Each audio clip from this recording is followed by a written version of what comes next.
Doctor please. Officer, हम आपको यहाँ से अंदर नहीं लेके जा सकते। Sir it's a request. Please आप अंदर नहीं आ सकते, लेकिन अंदर सस्पेक्ट जो कुछ भी कह रहा है आप उसे ग्लास पैनल के बाहर लगे हुए स्पीकर पर साफ साफ सुन सकते हैं। Thank you. नार्को टेस्ट एक ऐसा टेस्ट जिसमें इंजेक्शन की मदद से इंसान के मस्तिष्क को सच बोलने के लिए प्रेरित किया जाता है। तो क्या इस नार्को टेस्ट से सीबीआई किसी नतीजे पर पहुंच पाएगी? क्या किया तुम लोगों ने? बोलो। हमको कुछ नहीं पता। खून हुआ था, जानते हो ना? हाँ, आकृति बेबी का और प्रेमराज का। किसने मारा उनको? को नहीं पता। रात को तुम प्रेमराज से मिले थे? बोलो। जी। तुम आकृति के कमरे में गए थे? बोलो। हाँ। तुमने आकृति के साथ क्या किया? मैंने नहीं। तो फिर तुम कमरे में क्या करने गए थे? कमरे में नहीं गया। गोपाल, तुमने अभी अभी कहा तुम कमरे में गए थे। गोपाल बोलो। गोपाल बोलो, क्या तुम आकृति के कमरे में गए थे? नहीं, वो वीर बहादुर आया था। वीर बहादुर गया था? थापा गया था? दोनों साथ गए थे? पता नहीं।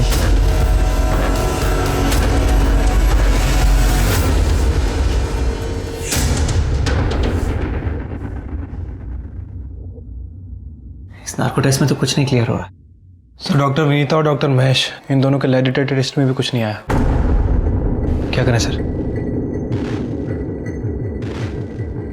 प्रेस कॉन्फ्रेंस में क्या कहेंगे अब आप? फाइनली गोपाल ने कन्फेस कर लिया कि खून उसी ने किया है। देखिए, हमारी सीबीआई की टीम को आकृति सनवार मर्डर केस में सफलता नहीं मिल पाई है। सीबीआई ऑफिसर लोक कुमार गोपाल को अरेस्ट करके बहुत बड़ा शेयर बन रहा था। हमारी सीबीआई की टीम ने गोपाल, थापा और वीर बहादुर इन तीनों का नार्को एनालिसिस टेस्ट किया। इस टेस्ट में यह लगा कि हत्या की इस घटना को इन तीनों ने ही अंजाम दिया है, लेकिन इन तीनों के खिलाफ हमें कोई ठोस सबूत नहीं मिला। नार्को टेस्ट के दौरान तीनों ही सस्पेक्ट्स ने हत्या की इस घटना को 3 अलग अलग तरीके से डिस्क्राइब किया है। इनफैक्ट खुद गोपाल ने 3 अलग बातें बताई हैं। सर ये रूमर्स है कि आपने गोपाल के साथ जबरदस्ती की है कि वो खून का इल्जाम अपने सर पे ले ले। ये सिर्फ रूमर्स है, कोई सच्चाई नहीं है इसमें। तो सर अगर आप लोग ये साबित नहीं कर पा रहे कि असली गुनहगार गोपाल और उसके दोस्त हैं, तो क्या ये मान लिया जाए कि डॉक्टर महेश सनवार ने ये कत्ल किया है? देखिए, हमने डॉक्टर महेश सनवार और उनकी पत्नी डॉक्टर विनीता सनवार के लाई डिटेक्टर टेस्ट करवाए हैं, लेकिन उनके खिलाफ भी हमें कोई ठोस सबूत नहीं मिले। इसका ये मतलब नहीं है कि हमने उन्हें क्लीन चिट दे दी है। आप लोग ध्यान से सुन लीजिए, इस केस की इन्वेस्टिगेशन तब तक चलती रहेगी जब तक असली मुजरिम सलाखों के पीछे न चला जाए। बट फॉर नाउ हम डॉक्टर महेश सनवार को सबूतों की कमी के आधार पर रिहा कर रहे हैं। 50 दिन जेल में काटने के बाद आज फाइनली डॉक्टर महेश सनवार को जेल से रिहा किया जा रहा है।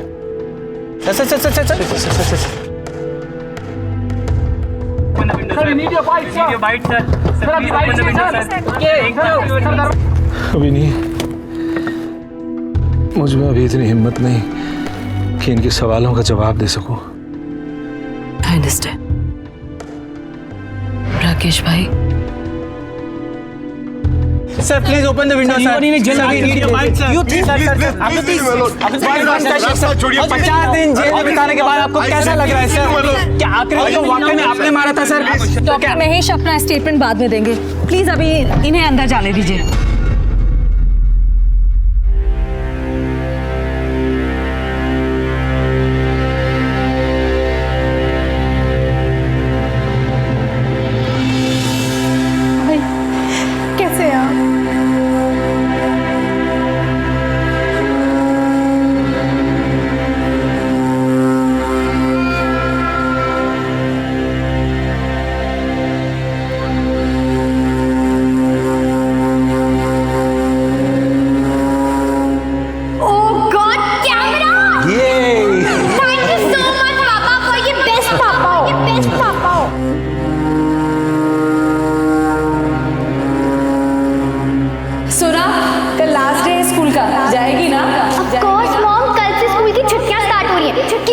हालत में जाऊंगी, स्टील की हालत में जाऊंगी।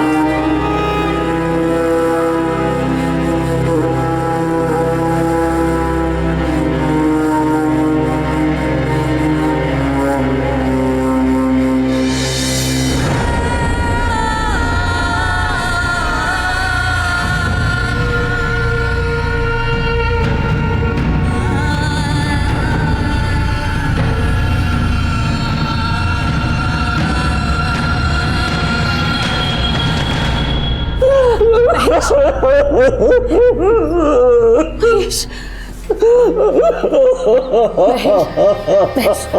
Mahesh, look at me. मेरी तरफ देखो महेश, प्लीज हौसला रखो। मैं अभी तक स्ट्रांग हूँ, सब तुम्हारी वजह से। जिस तरह से तुमने सब कुछ हैंडल किया है, कोई और नहीं कर पाता। Please be brave for me. अगर तुम टूट जाओगे तो मैं कैसे संभाल पाऊंगी अपने आप को? प्लीज। अक्कू के जाने के बाद ये घर नहीं रहा। मुझे हर जगह अक्कू दिखाई दे रही है, पर मैं उसे छू नहीं सकता। हमारी बच्ची। जिस घर में अपने बच्चे की निर्मम हत्या हुई हो, उस घर में भला कौन रह सकता है? आकृति की यादों को अपने दिल में समेटे डॉक्टर महेश और डॉक्टर विनीता सनवार विनीता के माता पिता के घर चले गए। इधर सीबीआई ऑफिसर आलोक कुमार को गोपाल, बीर बहादुर और थापा को गिरफ्तार करने के लिए बहुत से लोगों की निंदा का सामना करना पड़ रहा था। गोपाल, बीर बहादुर और थापा के परिवार, रिश्तेदारों और जानने वालों का यह मानना था कि वो सब निर्दोष हैं और वो ये लिखित में देने को तैयार थे कि ये तीनों हत्या वाली रात आकृति के घर नहीं बल्कि अलग अलग जगहों पर थे। यहां तक कि बीर बहादुर के वकील नरेश यादव ने नेशनल ह्यूमन राइट्स कमीशन को यह वीडियो दिखाकर यह साबित करने की भी कोशिश की कि सीबीआई गोपाल, बीर बहादुर और थापा को टॉर्चर करके उनसे यह कबूल करवाना चाहती है कि यह हत्या उन्होंने ही की। कुछ ऑर्गेनाइजेशंस ने सीबीआई पर यह आरोप लगाया कि वो डॉक्टर महेश सनवार को बचाने के लिए 3 गरीब लड़कों को फंसा रही है।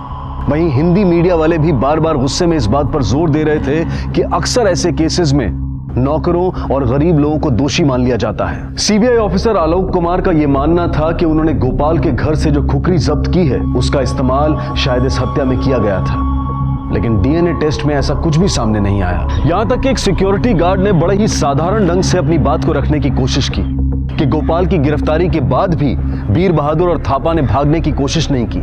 इससे साबित होता है कि वो दोनों निर्दोष हैं। इतना ही नहीं, अभी सीबीआई ऑफिसर आलोक के सामने एक ऐसी बात आनी बाकी थी जो उन्हें शर्मिंदा करने के लिए काफी थी।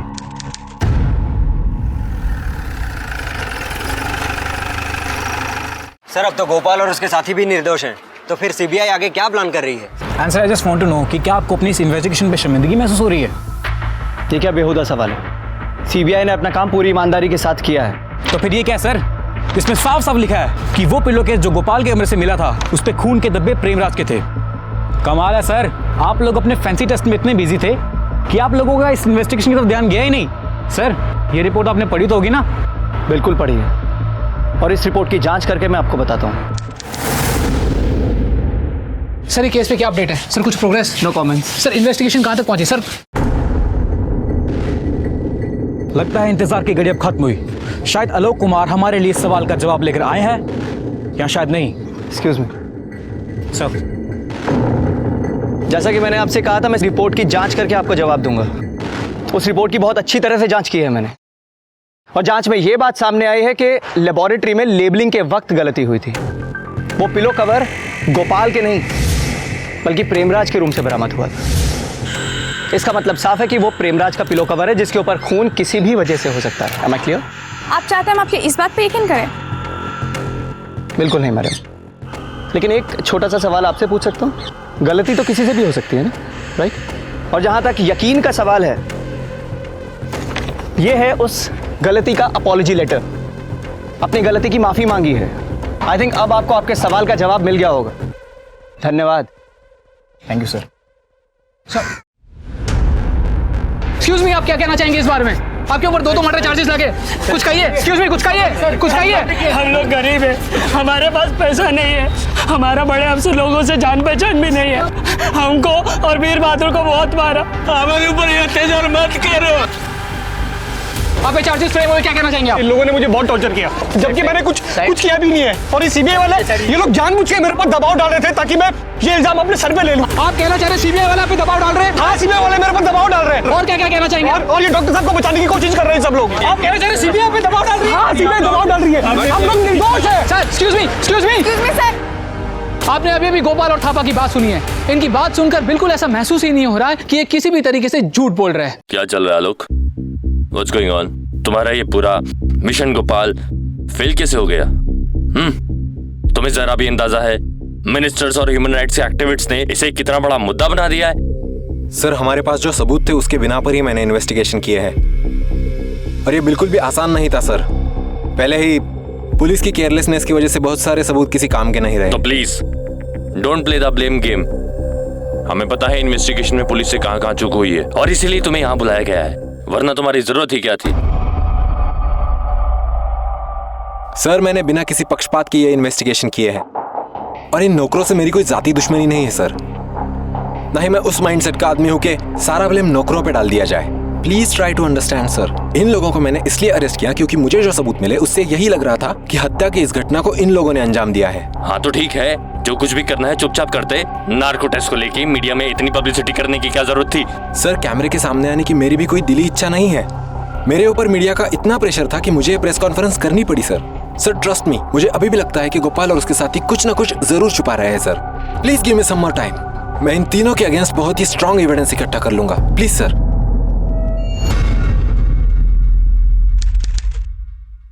जस्ट थैंक गॉड कि उन्होंने महेश की इनोसेंसी को मान लिया। विन्नी, विन्नी, क्या हुआ माँ? हमारी अक्कू को कभी इंसाफ नहीं मिलेगा।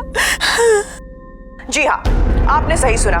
आकृति मर्डर केस में एक नया ट्विस्ट आ गया है। Joint director CBI Alok Kumar को इस केस से हटा दिया गया है। अभी अभी सीबीआई ने ये स्टेटमेंट जारी करके ये बताया है कि इस केस की इन्वेस्टिगेशन एसपी अमिताभ सरीन के under additional SP S Paul की नई टीम करेगी।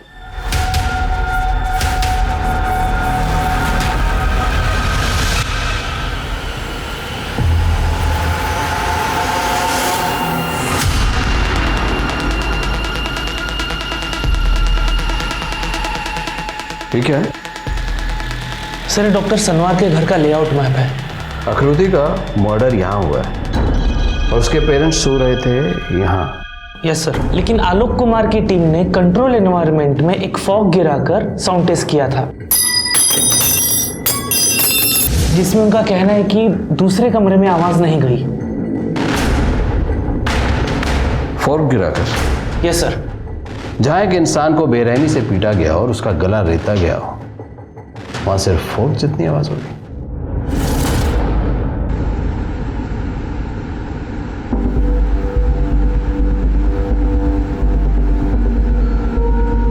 एसी ऑन है? हाँ सर, ऑन है। खिड़कियां भी बंद है? हाँ सर। बाहर का दरवाजा? बाहर का दरवाजा भी।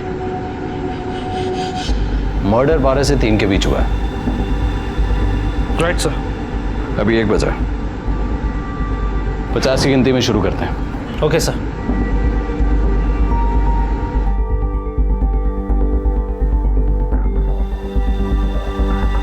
वनीता जी ने कहा था उस सुबह आकृति के रूम का दरवाजा थोड़ा खुला था। Right sir. इसको थोड़ा खुला ही रहने देते हैं। Okay sir.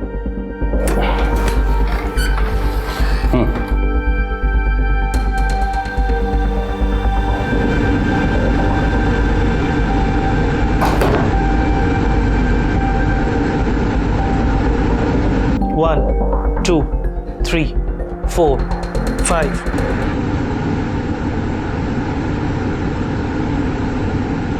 $48, $49, $50.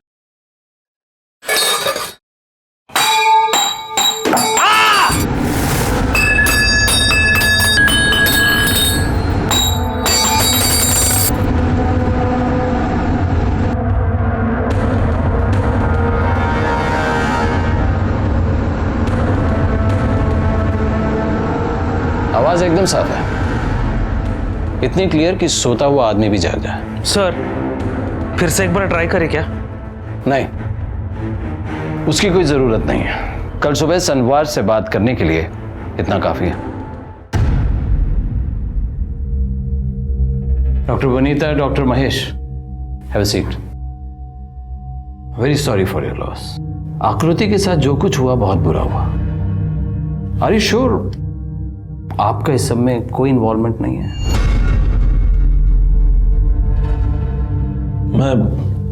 मैं समझा नहीं आप क्या कहना चाहते हैं। डॉक्टर महेश, ये बात मेरे गले के नीचे से नहीं उतर रही है। जिस रात आकृति का मर्डर हुआ आप लोगों ने कुछ नहीं सुना, आप लोग सोए रहे। आकृति ने कुछ तो शोर किया होगा। आपको क्या लगता है कि हम झूठ बोल रहे हैं? जो हुआ, जैसा हुआ वैसा ही हमने बताया। हमने कुछ भी पुलिस या सीबीआई से नहीं छिपाया है। ऑफिसर प्लीज, आप जिसने हमारी बेटी को मारा आप उसे ढूंढिए, उसे सजा दीजिए। वही तो कर रहा हूं डॉक्टर महेश, मेरे ऊपर भी प्रेशर है, इसीलिए आप लोगों से सवाल कर रहा हूं। आकृति ने कुछ तो छिपाया होगा आपसे जिससे आप नाराज होंगे। Drugs, affair. मेरी बेटी ऐसा कुछ नहीं कर रही थी। She was very close to me. उसने कभी मुझसे कुछ भी नहीं छिपाया। हो सकता है कुछ तो छिपाया होगा। तो आप कहना चाहते हैं कि इसकी वजह से हमने उसे मार डाला? नहीं, मैं वो नहीं कह रहा हूं, लेकिन अगर आपको पता चले कि आपकी बेटी का आपके नौकर के साथ नाजायज ताल्लुकात है। Shut up! Just shut up, Mr. Paul! You know what? किसी गंदी मेंटालिटी का इंसान ही इतनी गंदी और छोटी बात कर सकता है। आपकी कोई छोटी बच्ची नहीं है ना, इसीलिए 14 साल की बच्ची को आप इस नजर से देख रहे हैं। Calm down. What rubbish you are talking to us? What rubbish? Calm down, Winnie, please, for God's sake, calm down. आपको कोई और घटिया सवाल पूछना है या हम जाए?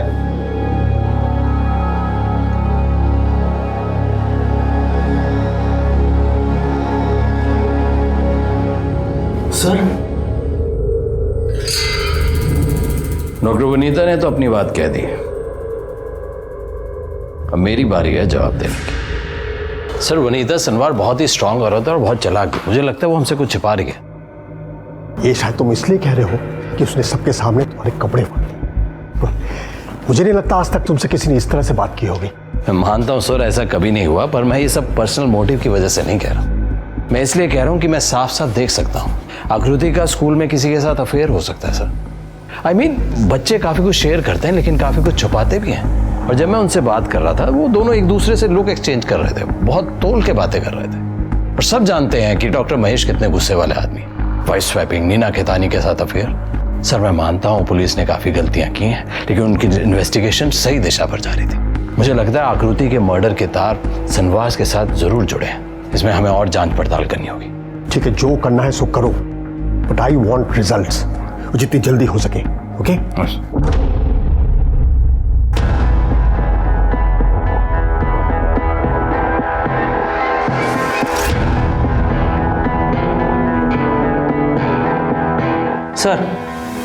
सर ये देखिए, ये बड़ा इंटरेस्टिंग डिटेल है। डॉक्टर महेश और डॉक्टर विनीता को बुलाओ। Right sir.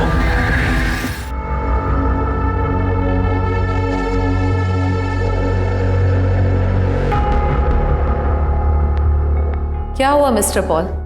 लोगों से बदतमीजियां करने की वजह से आपसे आपका कैबिन भी छीन लिया गया, जो आपने हमें यहाँ बुलाया है। कैबिन छोड़िए, अगर आपने मेरे सवालों का सच सच जवाब नहीं दिया तो मेरी नौकरी भी जाती रहेगी।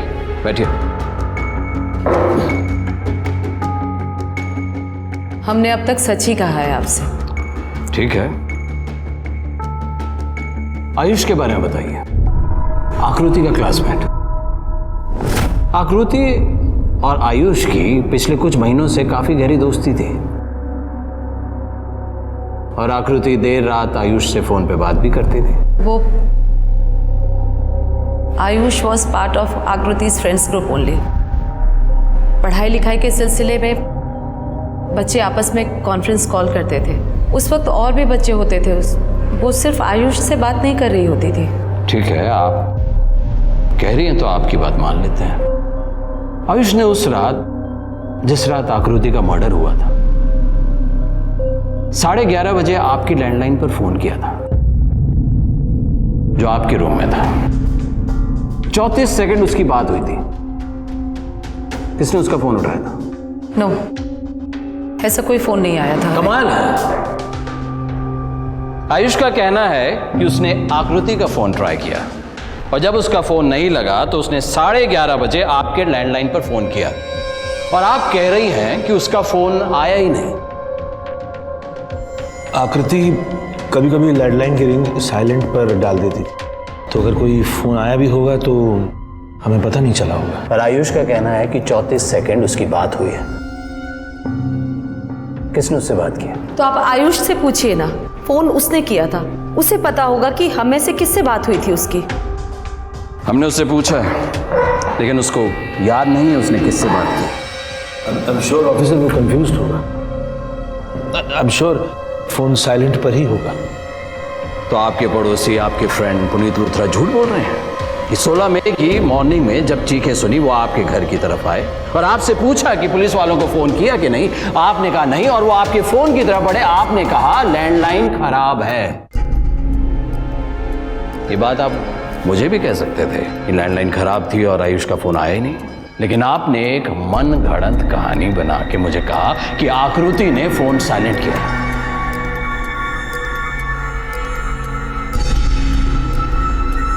मुझे याद नहीं कि पुनीत से मेरी कभी कोई ऐसी बात हुई हो।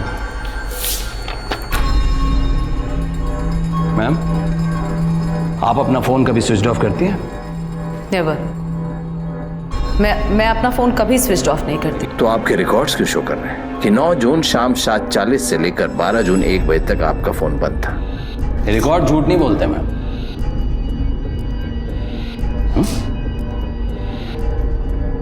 Damn it. Try to understand, officer. Cell phone on करके भी क्या करती? लोगों के कंडोलेंस कॉल्स अटेंड करती। हमारी बेटी मरी थी, अब किसे सुध रहती है कि मोबाइल ऑन है या नहीं? Try to understand, officer. Isn't that obvious? आकृति के सर पर किसी ब्लंट और फ्लैट हथियार से वार किया गया था और वार इतना जबरदस्त था कि ऐसा लगता था कि मानो उस हथियार को हवा में लहराकर पूरी ताकत के साथ उसके सर पे मारा। तो ये हथियार हॉकी स्टिक हो सकता है या गोल्फ क्लब भी? हॉकी स्टिक तो नहीं, पर गोल्फ क्लब जैसा कुछ। तो ऐसा हो सकता है कि आकृति पर गोल्फ क्लब से तब अटैक किया गया हो जब वो किसी के साथ सेक्स कर रही थी। ऐसा तो मैंने कभी कुछ नहीं कहा। नहीं, ये हम कह रहे हैं। आपको आकृति की बॉडी से कुछ भी ऐसा लगा कि मरने से पहले वो सेक्स कर रही थी? एक्चुअली आकृति का हेमन टूटा हुआ था और ऐसा लग रहा था कि उसके प्राइवेट पार्ट्स को साफ कर दिया गया हो। और आपने ये बात रिपोर्ट में छिपाई रखी, मेंशन नहीं किया? एक्चुअली मैं पूरी तरह से श्योर नहीं था। या आपको किसी ने कहा कि इस चीज को रिपोर्ट में शामिल ना करें? आप कहना क्या चाह रहे हैं? कहना ये चाहते हैं कि हमने र्यूमर सुना है, राकेश सनवार ने किसी से कहकर आप पर दबाव डाला था कि सेक्स एक्टिविटी की बात रिपोर्ट में शामिल ना करें। ये सब झूठ है। सच झूठ की गांठें बहुत जल्दी खुल जाएंगी। डॉक्टर सुरेश राज कहाँ है? सर, प्रेमराज का पोस्टमार्टम मैंने ही किया था और ये रही रिपोर्ट्स। आप चाहें तो फिर से देख सकते हैं। ये रिपोर्ट बिल्कुल फाइनल है।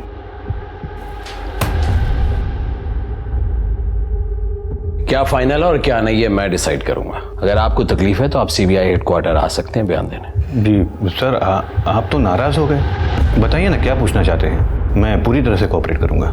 आप ये बताइए कि प्रेमराज की रिपोर्ट पे आपने ये क्यों नहीं मेंशन किया कि मरने से पहले उसने सेक्स किया था? सर, ऐसा कुछ भी नहीं था जो इस बात को साबित कर सके। सिर्फ एक्चुअली सेक्स करने के बाद मेल के प्राइवेट पार्ट्स में थोड़ी सी सूजन हो जाती है और वही सूजन प्रेमराज के प्राइवेट पार्ट्स में भी थी। तो आपने ये बात रिपोर्ट में क्यों नहीं लिखी? ये साइंटिफिकली प्रूव नहीं किया गया है। ऐसा कुछ लोगों को होता है और कुछ लोगों को नहीं भी होता। गले को रेतने के लिए कौन सा हथियार यूज किया होगा? डेंटिस्ट जो चाकू यूज करते हैं वो? नहीं, डेंटिस्ट वाले चाकू से गला नहीं रेता जा सकता, पर सर्जन वाले चाकू से रेता जा सकता है। सर्जन वाला चाकू यहाँ घर में होना उसकी पॉसिबिलिटी कम है।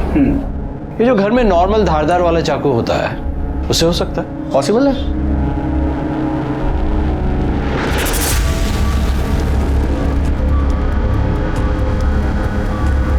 अब ये रूम बिल्कुल वैसे ही जैसे उस दिन सुबह था। शुरू कीजिए। ऑलराइट। देखिए, मैंने इसका गला बहुत ही कम दबाव से रेता है, क्योंकि पोस्टमार्टम रिपोर्ट के मुताबिक आकृति का गला रेता गया तब वो ऑलरेडी मर चुकी थी, यानी उसके दिल में खून का प्रवाह रुक चुका था। और फोटो के हिसाब से इस बैग पर एक भी खून का धब्बा नहीं है और आसपास की चीजों पर भी खून नहीं है। मतलब ये सारा सामान मर्डर के बाद यहाँ रखा गया। सबूतों पर से फिंगरप्रिंट्स किसने मिटाए? जिस निर्ममता के साथ आकृति का खून किया गया था, उसके बावजूद आकृति के कमरे के फर्श और दीवारों पर खून के दाग नहीं पाए गए। दोनों डॉक्टर्स सेक्सुअल एक्टिविटी का अंदेशा जता रहे थे, लेकिन पूरी तरह से अपनी बात को लेकर श्योर नहीं थे। डॉक्टर्स की रिपोर्ट भी विवादास्पद नजर आ रही थी। क्या वाकई इनकी रिपोर्ट और इनके बयान किसी दबाव की वजह से बने थे, या फिर वो इसे समझ नहीं पा रहे थे? सवाल कई थे। पहले पुलिस, फिर सीबीआई ऑफिसर आलोक और अब पॉल सभी इसे समझने की कोशिश कर रहे थे, लेकिन किसी भी नतीजे पर पहुंच नहीं पा रहे थे। सर, आकृति के फोन का पता चल गया है। उसका फोन बुलंदशहर में रहने वाले किसी मजदूर के पास है। बोल, आकृति को क्यों मारा? बोल। मैंने किसी को नहीं मारा साहब। घर में कैसे घुसा तू? प्रेमराज ने घुसाया? मैं किसी के घर में घुसा नहीं साहब। प्रेमराज ने घुसाया ना? प्रेमराज को जानता है ना तू? हाँ? नहीं साहब, नहीं साहब, मैं किसी को नहीं जानता साहब। मैंने कुछ नहीं किया साहब। झूठ बोला तो खाल उधेड़ के रख दूंगा। फोन ऑफ करके रखा था ताकि मामला ठंडा हो जाए, अब ऑन किया। हाँ?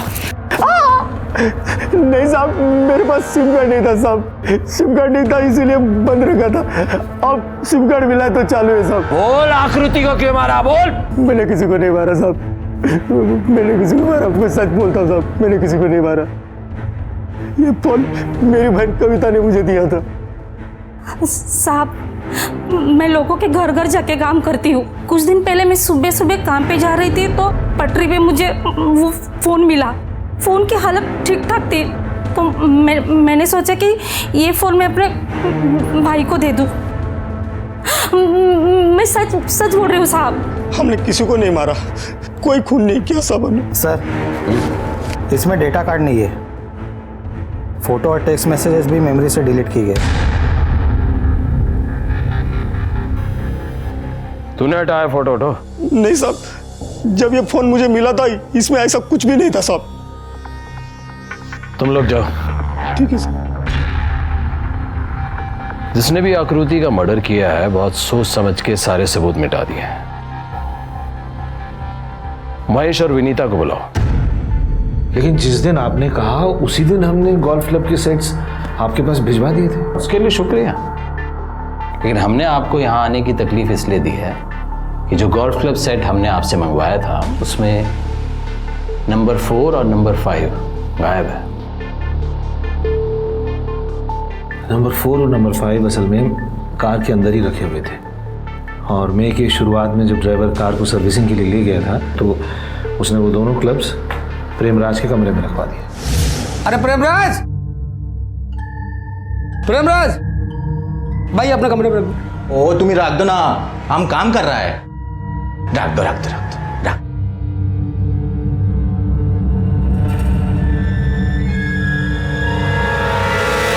आपकी बात सही है और नहीं भी, क्योंकि पुलिस के इन्वेस्टिगेशन में प्रेमराज के कमरे से नंबर 4 गोल्फ क्लब मिला। नंबर 5 कहां पे है? मुझे नहीं पता। वो मेरे घर के छज्जे पर थी, साफ सफाई के दौरान मुझे मिली।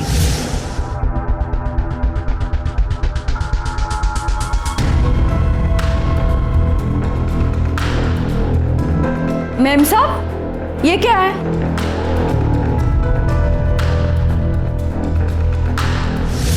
कमाल है, जब हम आपसे गोल्फ क्लब के बारे में पूछते हैं आपको घर की सफाई याद आ जाती है और आपको अपने छज्जे पर गोल्फ क्लब भी मिल जाता है, लेकिन आपने ये बताना जरूरी नहीं समझा कि जानते हुए भी शायद वो हत्या के लिए इस्तेमाल किया गया हो। देखिए, मैं साफ सफाई का प्लान काफी दिनों से कर रही थी।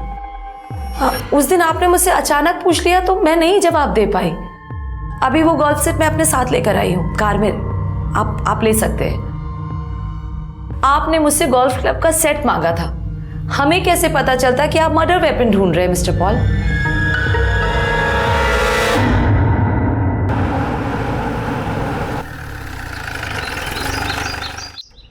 Thank you so much sir, आप मेरे कहने पर यहाँ पर आए। आप बिजी थे, हमने सोचा खुद ही आपसे चलकर मिल लें। डॉक्टर महेश की छत पर आप उस दिन क्यों नहीं गए? राम सिंह, और हमारी टीम ने आकृति का गद्दा भी उसके पड़ोसी के घर की छत पर डाला हुआ है। पर डॉक्टर महेश और उनके पड़ोसी की छत एकदम सटी हुई है।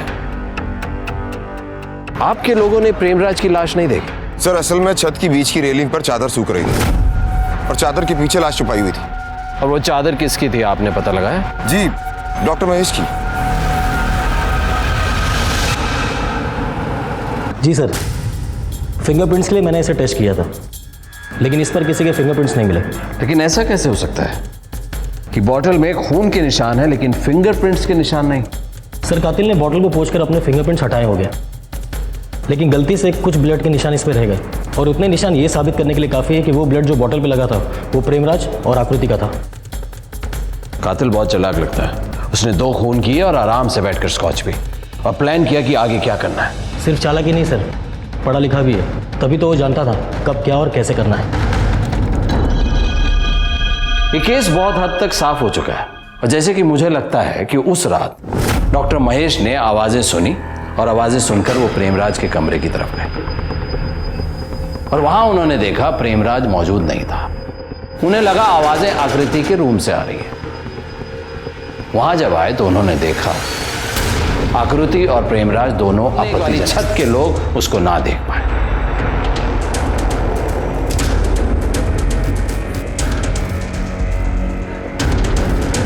इसके बाद दोनों आकृति के कमरे में आए और आकृति इसके बाद उन्होंने सामान इधर उधर बिखरा दिया ताकि एक क्राइम सीन क्रिएट हो जाए।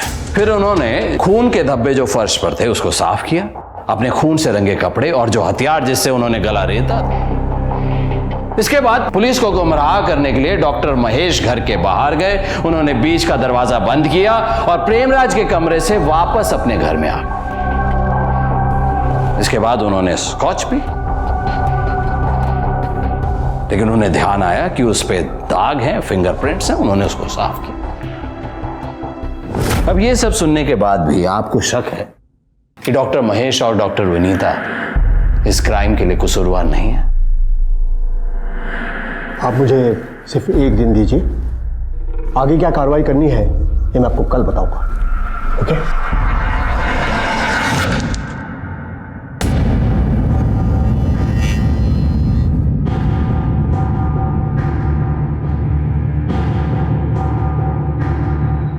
मिस्टर पॉल, हम आपकी मेहनत और लगन की कदर करते हैं, लेकिन सर? लेकिन हम आपको सनवर्स को अरेस्ट करने की परमिशन नहीं दे सकते। क्यों सर? सारे क्लूज का इस तरफ इशारा है कि दोनों उस क्राइम में इन्वॉल्व हैं। मिस्टर पॉल, ये सिर्फ आपका शक है, कोई ठोस सबूत नहीं है ना आपके पास। न उस स्कॉच के बोतल में कोई फिंगरप्रिंट्स मिले, न उस गोल्फ क्लब में कोई निशान या खून के धब्बे या स्किन की कोई टिश्यूज जिससे ये साबित हो कि मर्डर में उसे वेपन के रूप में इस्तेमाल किया गया है। और वो चाकू जिससे गला रेता गया है वो तो मिला ही नहीं। आप यूं ही किसी पर खून का इल्जाम नहीं लगा सकते। तो सर कैसे पता चलेगा? प्रेमराज और आकृति तो आएंगे नहीं बताने। उसके पेरेंट्स ने कितना जल्दी अंतिम संस्कार कर दिया आकृति का, आपको लगता नहीं कवर अप है? प्लीज सर, ऐसा मत कीजिए, मैं बहुत करीब हूं इस केस को सॉल्व करने के। Please sir. आकृति मर्डर केस में अभी अभी एक बहुत बड़ी न्यूज आई है। सीबीआई ने इस केस को क्लोज करने का फैसला लिया है। इसका मतलब है सीबीआई जो कि नौकर और हेल्पर के पीछे पड़ी थी, वो उनके खिलाफ सबूत इकट्ठा करने में नाकामयाब रही है। The report that is submitted is not the closure report. It's a charge sheet posing as a closure report. A charge sheet implicating the Sanwars as murderers of their own daughter. Senuwar परिवार ने media में यह कहा कि CBI ने जानबूझकर अपनी closure report में डॉक्टर महेश और डॉक्टर विनीता सनवार पर उंगली उठाई, क्योंकि सीबीआई वाले उन पुलिस वालों के साथ काम कर चुके थे जिन्होंने पहले डॉक्टर महेश सनवार पर अपना शक जाहिर किया था। सनवार का पूरा परिवार सीबीआई के खिलाफ सामने आ गया। उन्होंने कहा कि सीबीआई झूठे और बेबुनियाद आरोप लगाते हुए इस केस को रफा दफा करना चाहती है। डॉक्टर विनीता सनवार ने तो यहां तक कहा कि सीबीआई की वजह से उनकी जिंदगी बर्बाद हो गई है। और इस सब के बाद सनवार्स ने सीबीआई द्वारा सबमिट की गई क्लोजर रिपोर्ट के खिलाफ अपनी याचिका दायर की। सर प्लीज, सर आप क्या कहना चाहेंगे इस पेटिशन के खारिज होने पर? कुछ कहना चाहेंगे आप सर?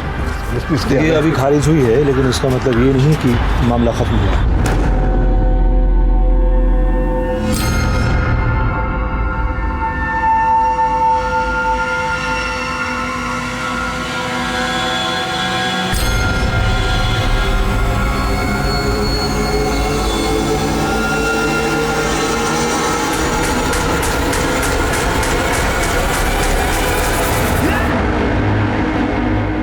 तुम दोनों ने अपनी बेटी को मारा है। अरे कोई बाप अपनी बेटी को ऐसा करता है क्या? आप लोग ने इसे छोड़ दिया है। इसे तो फांसी होना चाहिए, मार देना चाहिए, मार देना चाहिए। Welcome back. Today we have with us in our studio Mrs. Vinita Sanwar, the mother who has run from pillar to post to seek justice for her dead daughter. And now additionally, she has to seek justice for her injured husband as well, who thankfully did not suffer any serious injuries. Hello ma'am. इतना सब कुछ हो गया है कि now I have lost the power to react. कुछ समझ में नहीं आ रहा है कि क्या बोलूं, क्या कहूं मैं। Even today CBI has not taken proper precaution. ये जानते हुए भी कि मीडिया वाले रूमर्स फैला रहे हैं, जिसकी वजह से लोगों में गुस्सा है और उसी की वजह से मेरे हस्बैंड पर अटैक भी हुआ। फिर भी so I beg to all media person, please rumours फैलाना बंद कीजिए। इनफैक्ट मुझे तो कभी कभी लगता है कि किसी को कोई फर्क ही नहीं पड़ता कि मेरी बेटी को न्याय मिलेगा कि नहीं।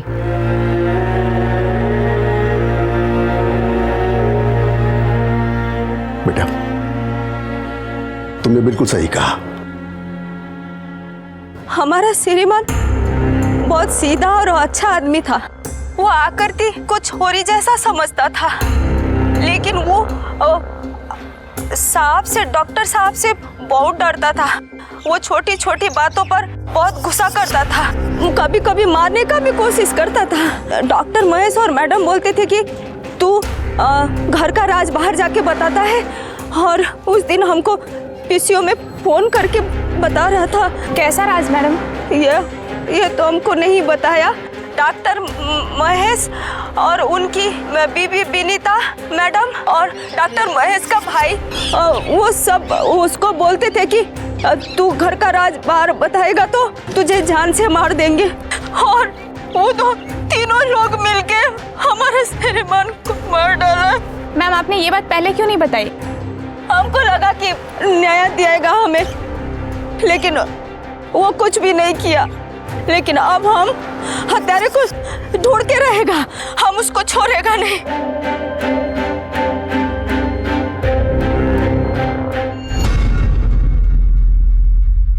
5 मार्च 2011 को मजिस्ट्रेट ने सीबीआई की क्लोजर रिपोर्ट को चार्जशीट में बदलते हुए डॉक्टर महेश और डॉक्टर विनीता सनवार को आकृति और प्रेमराज के खून का मुख्य संदिग्ध मानते हुए सम्मन भेजा।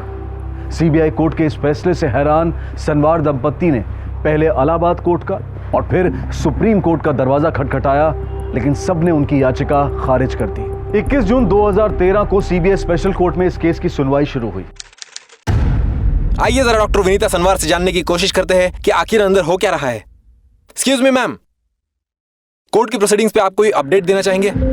सीबीआई का कहना था कि गोपाल के घर से जो पिलो केस मिले हैं उसमें प्रेमराज के ब्लड के सैंपल्स हैं, पर अब सीबीआई कह रही है कि लेबलिंग में कुछ मिस्टेक हुई है। वो ब्लड सैंपल्स वाले पिलो केस प्रेमराज के रूम से ही मिले हैं। हमारे बार बार कहने पर जज ने वो गोपाल, वीर बहादुर और थापा के नार्को टेस्ट को कोर्ट में शामिल नहीं किया। उन्होंने कहा कि ये नार्को टेस्ट कोर्ट में एडमिसिबल नहीं है, और डिफेंस लॉयर के पास एविडेंस की कमी होने की वजह से वो बार बार वीर बहादुर, थापा और गोपाल को बेकसूर साबित करने की कोशिश कर रही है। कोई भी सच का पता नहीं लगा रहा है, बस उन्हें बचाने की कोशिश की जा रही है। हमने उनसे कहा कि वो जो छत पर हाथ का छाप था, और वो स्कॉच की बोतल पर जो खून का निशान था, और वो गोल्फ क्लब की टच, उसका डीएनए टेस्ट कराएं, पर जज ने उसके लिए भी मना कर दिया। तो कैसा महसूस कर रहे हैं मैम? पुलिस की नाकामयाबी के बाद सीबीआई पर हमें बहुत भरोसा था, पर अब वो भरोसा भी टूटता हुआ नजर आ रहा है। अब आप ही लोग बताइए, ऐसे वक्त पर मुझे कैसा महसूस करना चाहिए? टू बी ऑनेस्ट, आज तक मुझे लगता था कि मेरी बेटी को इंसाफ मिल जाएगा, पर अब यह भरोसा भी टूटता जा रहा है। 15 दिसंबर 2013 को सीबीआई स्पेशल कोर्ट ने डॉक्टर महेश और डॉक्टर विनीता सनवार को आकृति और प्रेमराज की हत्या का दोषी माना और साथ ही उन पर सबूतों को मिटाने, सीबीआई को इन्वेस्टिगेशन के दौरान गुमराह करने और गलत एफआईआर लिखवाने का भी दोषी माना गया और 16 दिसंबर 2013 को उन्हें उम्र कैद की सजा सुनाई गई। डॉक्टर महेश और डॉक्टर विनीता सनवार ने सीबीआई स्पेशल कोर्ट के इस फैसले को गलत बताते हुए फरवरी 2014 में इलाहाबाद हाईकोर्ट में गुहार लगाई और आखिरकार सितंबर 2017 में इलाहाबाद हाईकोर्ट ने यह माना कि आकृति और प्रेमराज की हत्या के लिए सनवार दंपति के खिलाफ कोर्ट में जो सबूत पेश किए गए वो काफ़ी नहीं है और सिर्फ शक के आधार पर किसी पर हत्या जैसा संगीन आरोप लगाना गलत होगा और आखिर में इन दोनों को निर्दोष मानते हुए इलाहाबाद हाईकोर्ट ने इन्हें रिहा कर दिया। This is the breaking news of the year, maybe of the decade. The High Court has acquitted the Sanwars of all the charges. सनवार्स को बेनिफिट ऑफ डाउट देते हुए उनके 3.5 साल की सजा खत्म होने के बाद आज उन्हें बाइज्जत बरी कर दिया गया है।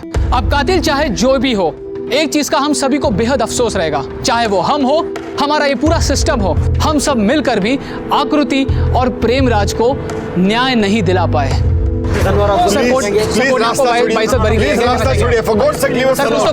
डॉक्टर महेश और डॉक्टर विनीता सनवार की रिहाई के साथ इस केस की कानूनी कार्रवाई तो खत्म हो गई है, कम से कम फिलहाल के लिए तो, लेकिन आकृति की हत्या अब भी एक पहेली बनी हुई है। हत्यारे को लेकर आज भी लोगों में अलग अलग धारणाएं हैं। एक छोटी सी बच्ची और एक अधेड़ उम्र के नौकर के बीच में शारीरिक संबंध और उसके माता पिता के अपने ही बिजनेस पार्टनर्स के साथ अनैतिक रिश्ते की बात मीडिया के लिए एक सनसनीखेज खबर बन गई। आलोचकों का यह कहना है कि मीडिया की उत्तेजना और पुलिस की गलत धारणा की वजह से ही आकृति और प्रेमराज को न्याय मिलना अधूरा रह गया। देखते हैं हमारे आज के एपिसोड की दूसरी कहानी।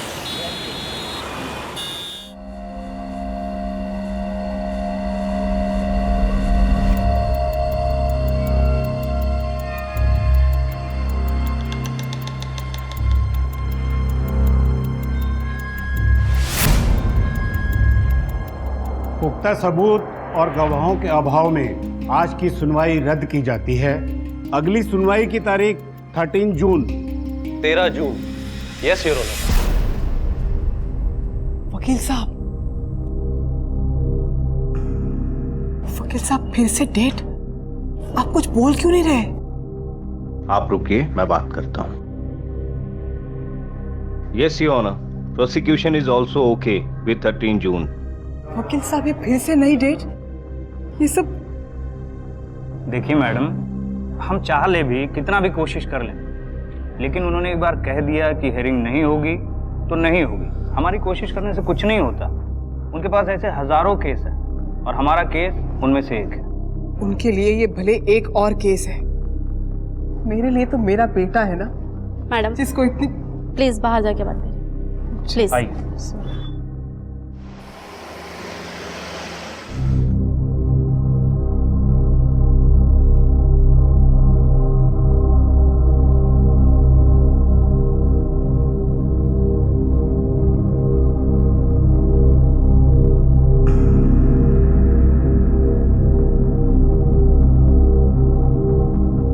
माँ,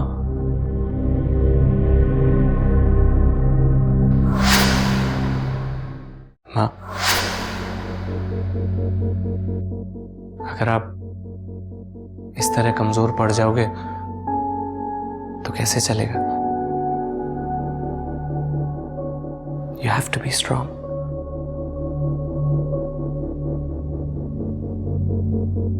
आप ही तो कहते हो कि हमें स्ट्रांग बनना है, हमें फाइटर बनना है, और जो आखिरी तक लड़ते हैं वो जीतते हैं। मेरी माँ, you have to be strong.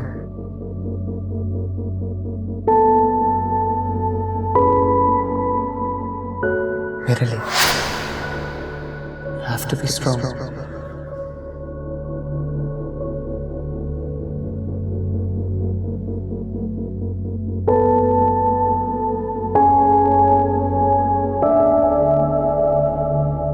ऐसा कुछ जरूरी नहीं है, तैयारी और आर्ग्यूमेंट्स भी तो कोई चीज होती है ना। ये लॉयर अब तक एक कोर्ट डेट नहीं जुटा पाया। नहीं, we need a better lawyer. या तो ये इसकी बस की बात नहीं है, या तो ये एफर्ट ही नहीं डाला। अच्छा, मैं आपको फिर कॉल करता हूं। तब तक आप प्लीज कोई देखिए बेटर लॉयर, कोई रिकमेंडेशंस, कोई कांटेक्ट। Thank you. ये क्या है विपिन? अभी तक बैग नहीं पैक किया तुमने? आज का एक ही दिन है, पता है ना? कल पुणे लौटना है तुम्हें। कैसे मॉम, कैसे जाऊं? यहां इतनी प्रॉब्लम्स हैं, इतने कंफ्यूजन्स हैं। It's a mess. ये केस, वो लॉयर, पापा की हेल्थ, आप अकेले कैसे इस सबके साथ यहां, और मैं वहां पुणे में। मॉम, मुझे तो यहां होना चाहिए आपके साथ। पापा's health. How can I? You have to. Phone पर बात कर लेंगे, चाहिए तो तुम आते जाते रहना, but you have to go. Okay? मैं पापा को खाना खिला के आती हूँ, फिर हम दोनों खाते हैं। तब तक पैक कर लो।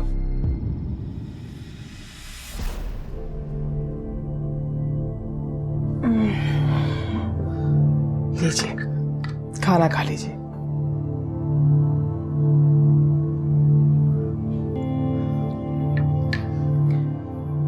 विपिन निकलेगा कल पुणे के लिए।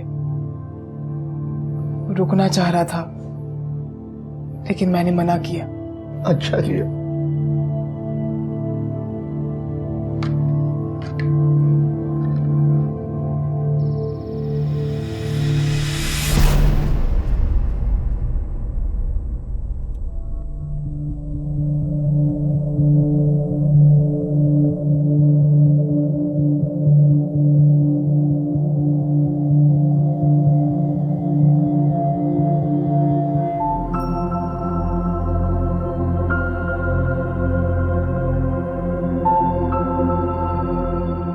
विपिन,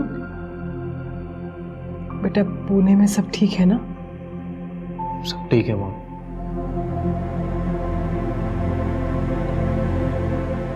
मॉम, एक लॉयर है, शालिनी ओसवाल।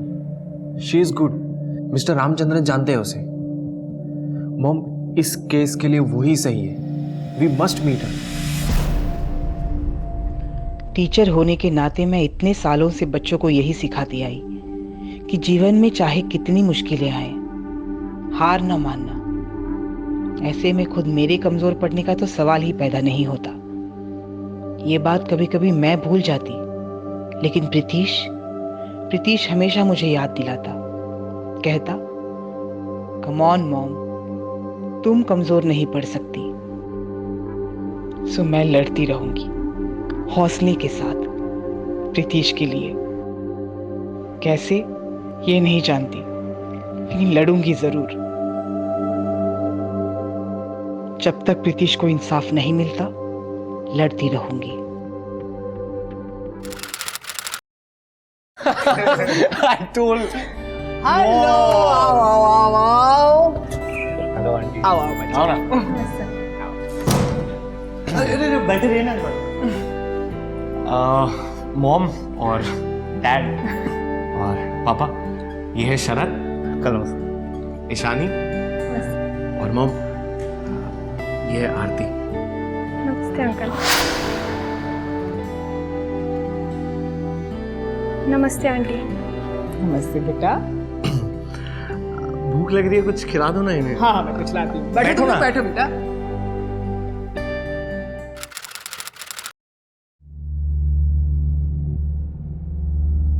आप लड़ेंगी ना आप हमारा case? Sure, I take up this case.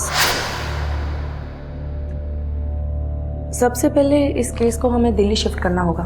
यहाँ हम कुछ नहीं कर सकते, क्योंकि जिन लोगों से आप लड़ रही हैं वो राजनीति में काफ़ी स्ट्रांग हैं। वो इस केस को आगे नहीं बढ़ने देंगे। अगर आप चाहती हैं कि ये केस आगे बढ़े, we have to make sure that this case shifts to Delhi. Delhi shift किया है केस। यहाँ पर बात कंट्रोल में थी और वहां पर बात हाथ से निकल गई ना, तो क्या करेंगे? अरे क्या उखाड़ लेना दिल्ली ने? पहले भी तो निकल गए थे बाहर, इस बार भी निकल जाएंगे, टेंशन ना लो। तुमसे तो बात करना ही बेकार है। कुछ कीजिए, निकालिए लड़के को इस बवाल से बाहर। देखते हैं सर क्या पॉसिबल हो सकता है।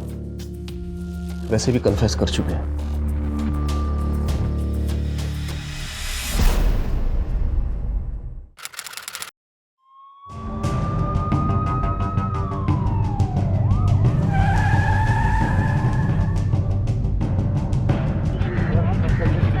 भार्गव जी, गाजियाबाद से दिल्ली केस शिफ्ट होने पर क्या इससे आपका केस कमजोर पड़ गया है?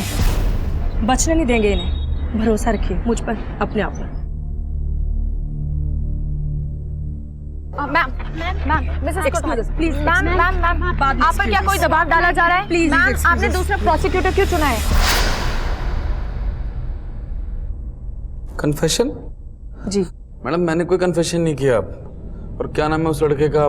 प्रीतीश। जी प्रीतीश। मैं तो उस लड़के का नाम तक नहीं जानता। उसका और मेरी बहन का कोई चक्कर वक्कर नहीं था सर। और जब कुछ था ही नहीं तो मैं मारूंगा क्यों? हमारे पास रिकॉर्डिंग है आपकी कन्फेशन की। आपने खुद कहा था कि मैडम जबरदस्ती, पुलिस वालों ने लॉकअप रूम में हमारे साथ जबरदस्ती की, टॉर्चर किया, दबाव डाला, सिगरेट के चट्टे लगाए। कमाल है, हर केस में आपके साथ यही होता है। मोनिका पॉल केस में भी इन्होंने यही बहाना दिया। इतनी आसानी से किसी की जान लेकर सबके सामने झूठ बोल दिया।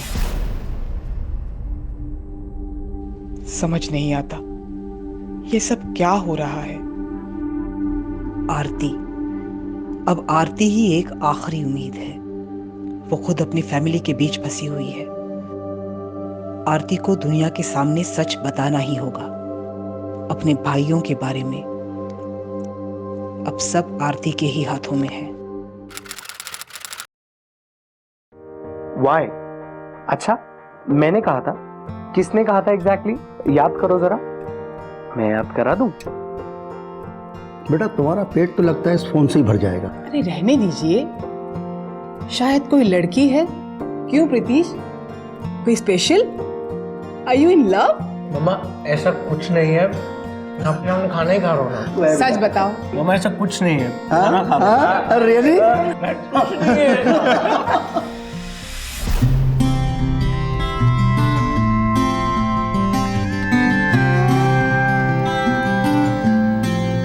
और कितना?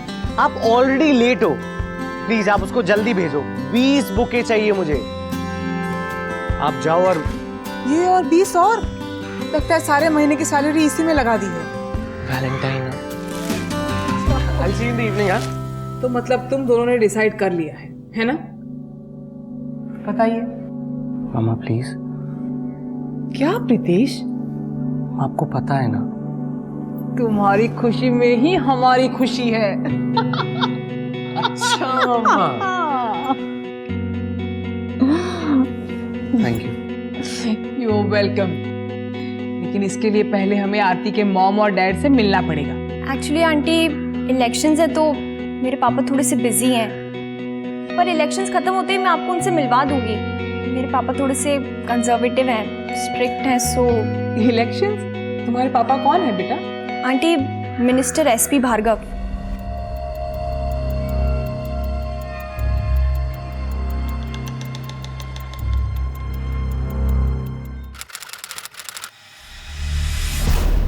आरती कोर्ट से भाग रही है, यूके में जा बैठी है ताकि इस केस से छिप सके।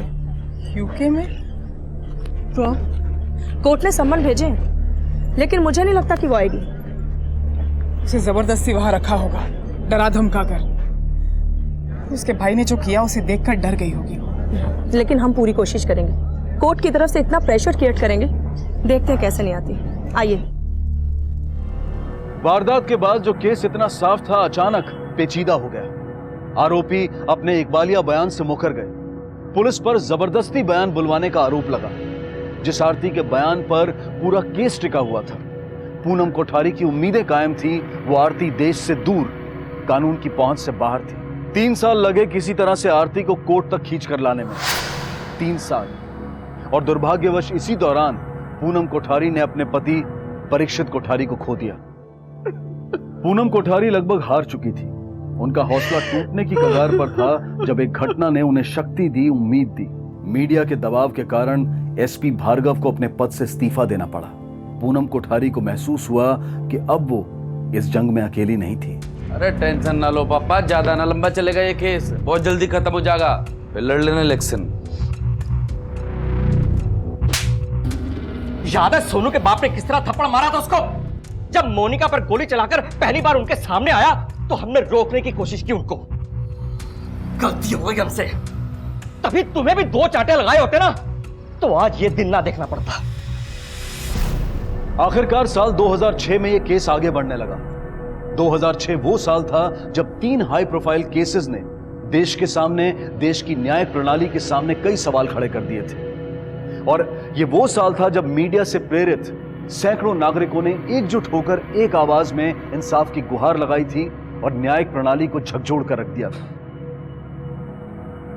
सुदर्शनी सिंह मामला, मोनिका पॉल हत्याकांड और अब प्रीतिश कोठारी मर्डर केस, इन दोनों मामलों में इस क्रांति के कारण अदालती फैसलों ने पूनम कोठारी को एक नई उम्मीद दी थी। लेकिन क्या इन दोनों मामलों की तरह तमाम रुकावटों के बावजूद पूनम कोठारी को इंसाफ मिला? इंटरनेशनल फ्लाइट है बेटा, कितनी देर? 3 घंटे पहले तो एयरपोर्ट पहुंचना होगा। चलो। मॉम, नहीं विपिन, प्लीज अभी नहीं।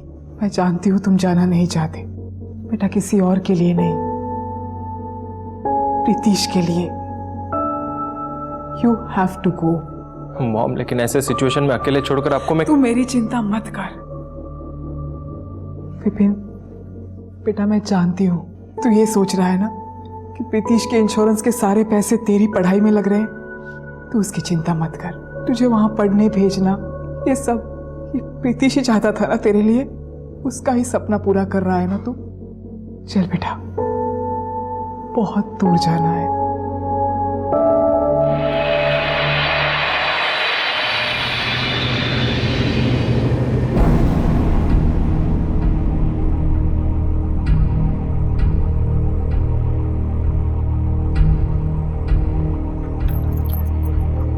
देखता है। अरे ये हमारा फेवरेट शो है यार। और इस बोरिंग चीजें देख के हंसते हो आप। ये बोरिंग है। बच्चा मोबाइल में लगा रहता है, बोरिंग है। मोबाइल में क्या लगा रहता है? चेंज मत कर अब चेंज मत। नहीं नहीं अब चेंज। ये क्या है? अरे देखो, ये चेंज कर देगा अभी। चेंज कर देगा। हटा दे मत। अरे लाओ यार प्लीज यार। देखो मम्मा, जो है ना उसको। कहाँ रह गए थे? आ गई भाई। कहाँ कॉलेज में जाऊंगी और कहाँ जाऊंगी मैं? कुछ नहीं देख रहे हो तुम लोग। कॉमेडी है, देखो ना। शोर बंद करो ना कॉलेज से। करो एक। कैसा है? मैंने बनाया। Thank you. बस उन्हीं का ख्याल रखना, हमें तो भूल गई। तुम चाय बनाओगे? नहीं, मैं बना दूंगी। तुम लोग चाय पियोगे ना? मैं चाय बना के लाती हूँ। अरे बेटे बस अभी फ्रेश होकर चाय बना के लाती हूँ। तो ख्याल ही नहीं है बिल्कुल। मीठा कम।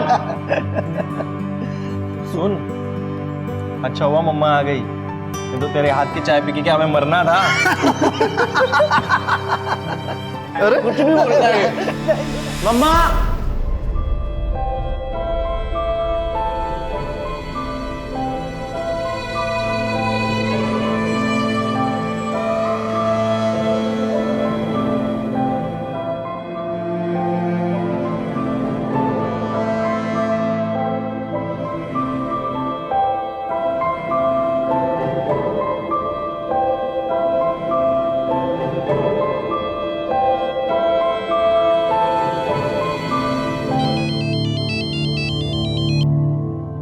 हेलो पूनम जी, आरती आ गई।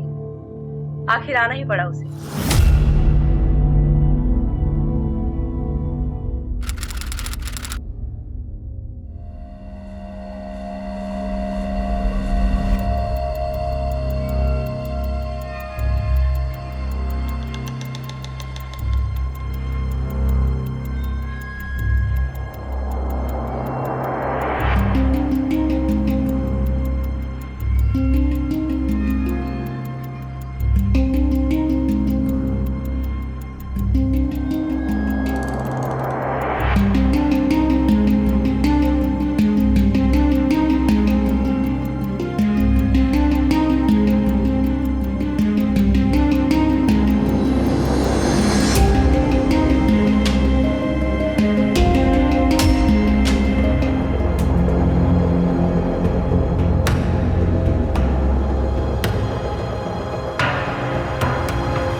Request denied.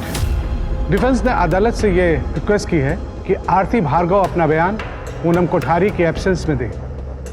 अदालत को डिफेंस की ये दलील मंजूर नहीं है। पूनम कोठारी यहीं कोर्ट में रहेंगी।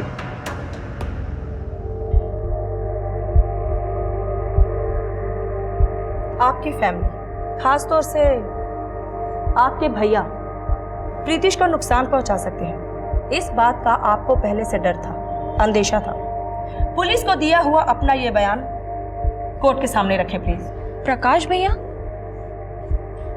भैया प्रीतिश को क्यों नुकसान पहुंचाएंगे? क्योंकि उसे प्रॉब्लम थी तुम दोनों के बीच के रिलेशनशिप को लेकर। लेकिन मैम, प्रीतिश और मेरे बीच में ऐसा कुछ भी नहीं था। हम सिर्फ अच्छे दोस्त थे, बस।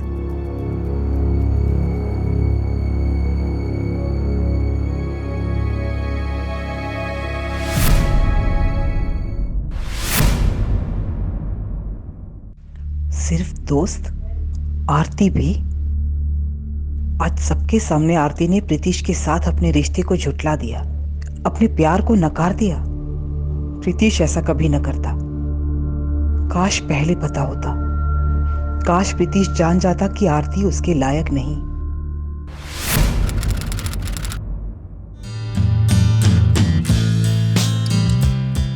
नहीं मम्मा, आज ही लौटूंगा।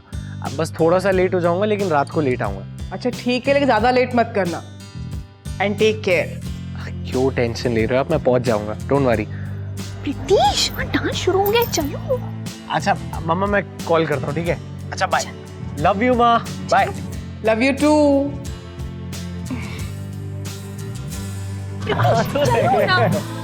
सब नाच रही थी।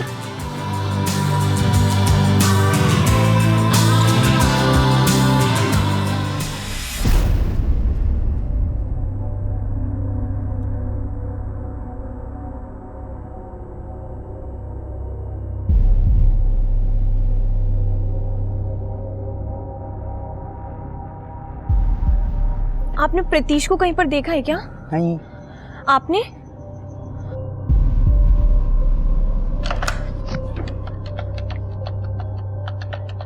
एक्सक्यूज मी, आपने प्रीतिश को कहीं पर देखा है क्या? आपने? ओके। हेलो। हेलो आरती। जी आंटी। बेटा, प्रीतिश का फोन नहीं लग रहा। वो वहीं है या निकल गया? आंटी, मैं खुद उसे ढूंढ रही हूँ। ढूंढ रही हूँ मतलब? आरती, ठीक तो है ना सब? I don't know aunty. मतलब आरती, कहीं तुम्हारी फैमिली से कोई प्रीतिश को? आंटी, आप एक बार मेरे पापा से बात कीजिए। तुम्हारे पापा से? जी आंटी, मैं आपको उनका नंबर देती हूँ, आप नंबर नोट कीजिए। हाँ हाँ, दो। 9729।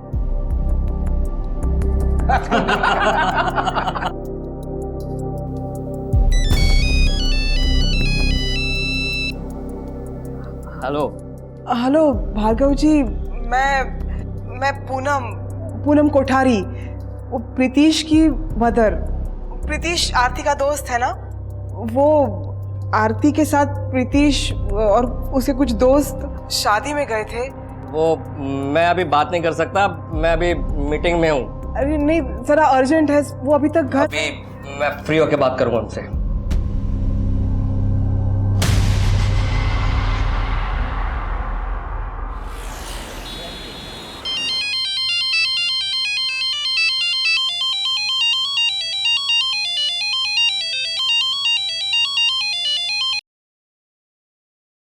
हेलो।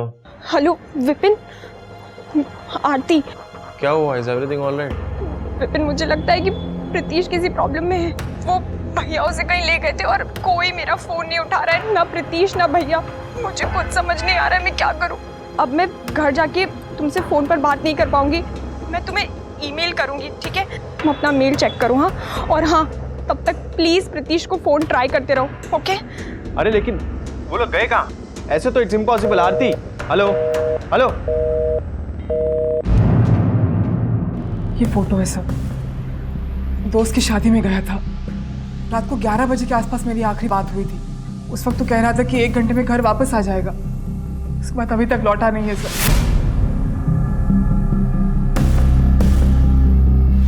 वहाँ उसने ऑरेंज कलर का कुर्ता और सफेद चूड़ीदार पहन रखा। डोंट वरी, हम पता लगा लेंगे। शादी के वेन्यू का पता? सर इन्होंने बता दिया है। अच्छा, आपके बेटे की दोस्त आरती, उसकी भी पूरी इंफॉर्मेशन चाहिए हमें। उसका नाम, उसका एड्रेस पता है आपको? जी वो मिनिस्टर एसपी भार्गव की बेटी है।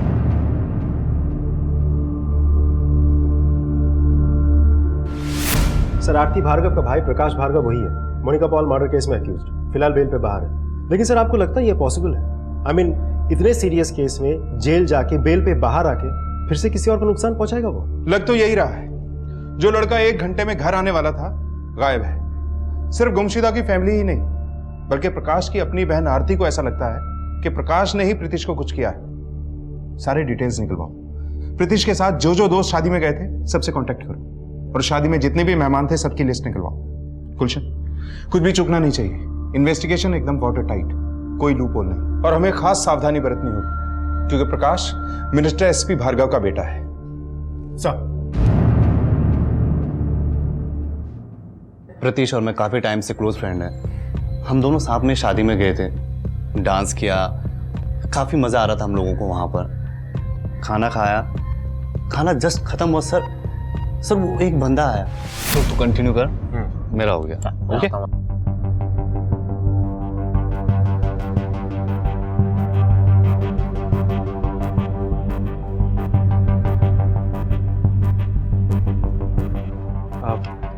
क्या बात है भैया? हाँ बैठ ना, गाड़ी में बैठ, आराम से बात करते हैं। यहीं पे कर लेते हैं। अरे यहाँ हल्ला गुल्ला कितना, यहाँ पर कैसे बात करेंगे? जी बैठो।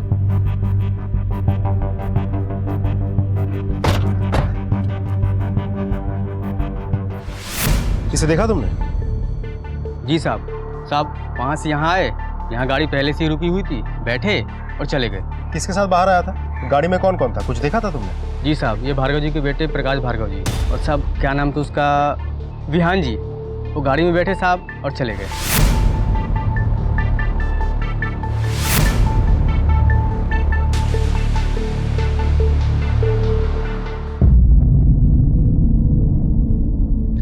तो आपको शक है कि आपके भाई प्रकाश और कजन विहान ने ही प्रीतिश को कुछ किया है, क्योंकि ये दोनों आपके रिलेशनशिप के खिलाफ थे। देखिए, प्रीतिश किसी प्रॉब्लम में भी हो सकता है, इसलिए आपकी दी गई इंफॉर्मेशन बहुत काम आएगी। आप जो भी जानती हैं बताइए।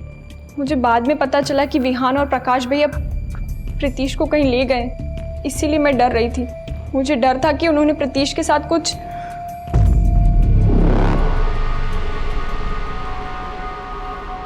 सर ये बात तो कंफर्म है कि प्रीतिश को प्रकाश और विहान अपने साथ ले गए होंगे। हमें उनके साथ बात करनी बहुत जरूरी है सर। लेकिन मुझे डर है कि it may be a little late. Anyway, let's hope ऐसा कुछ भी ना हो और प्रीतिश सही सलामत हो। ढूंढ निकालो इस प्रकाश भार्गव और Vihaan Bhargava, quick. Sir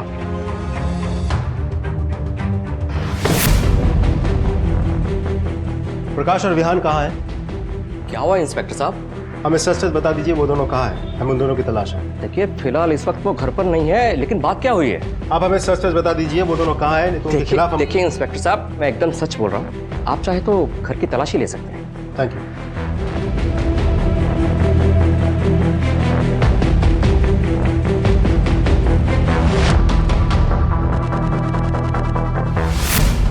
sir प्रकाश और विहान दोनों गायब हैं। प्रीतिश की कोई इन्फॉर्मेशन नहीं हमारे पास। वैसे तीनों की फोटोग्राफ्स मैंने सर्कुलेट करवा दिए और पूरे स्टेट में सर्च एक्टिवेट करवा दिया सर। कम इन। सर कोई आदमी आया है विजय नाम का, वो कह रहा है कि उसके पास प्रीतिश कोठारी के बारे में कोई इन्फॉर्मेशन है। बुलाओ। ठीक है सर। सर मैंने प्रीतिश कोठारी का मिसिंग पोस्टर्स देखा बाहर, इसलिए मैं आप लोगों के सामने आया। हाँ सर यही सर, 3-4 दिन पहले रात को इनके साथ 2 लोग और थे, और सर इन्हीं के साथ ये प्रीतिश भी था सर। अबे आंखें फूट गई है क्या? दिखाई नहीं देता गाड़ी बंद है? ए, तेरे बाप का रास्ता ही है, हट यहाँ से। आप बाप पे मत जाना, गाड़ी बंद है। गाड़ी बंद है तो मनमानी करेगा? काट के रख देंगे तुझे भी और तेरी इस फटफटिया को भी। चल हटा इसे, हटा।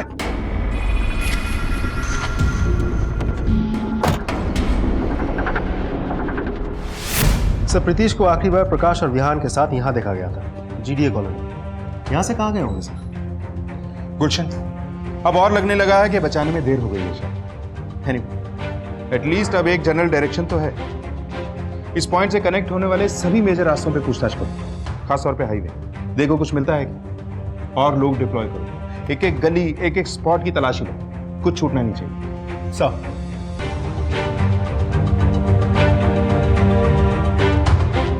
पुलिस ने उस इलाके का चप्पा चप्पा छान मारा। जगह जगह पर प्रतीश की तस्वीर के साथ उसके पोस्टर लगाए गए, और इस बीच मीडिया को इस खबर की हवा लग चुकी थी। पुलिस के लिए भी इस मामले को लोगों की नजरों से दूर रखना असंभव होता जा रहा था। आखिरकार 5 दिनों के बाद यह मामला पूरी तरह से उजागर हो गया जब एक लाश बरामद हुई।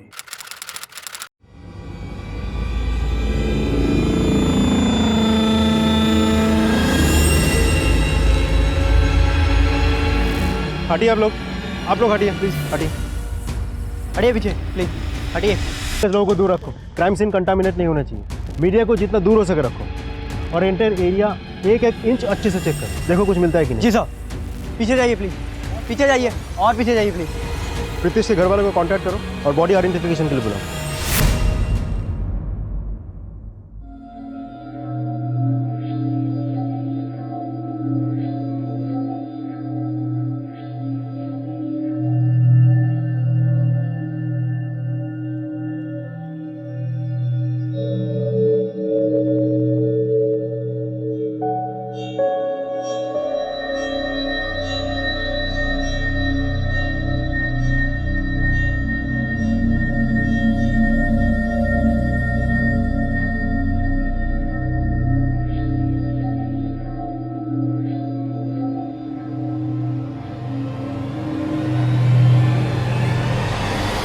क्राइम सीन से थोड़ी सी दूर पर हमें ये मिला है, मोबाइल और घड़ी। ये घड़ी, ये मोबाइल, ये प्रीतिश का ही है।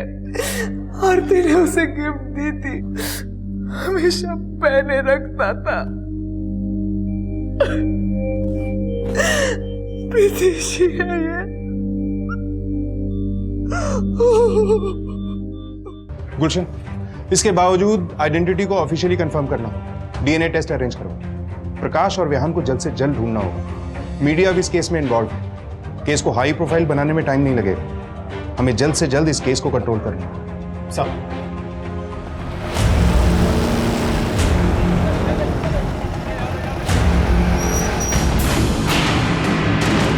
पुलिस की लगातार कोशिश के बाद यूपी पुलिस ने प्रकाश भार्गव और विहान भार्गव को पकड़ भी लिया।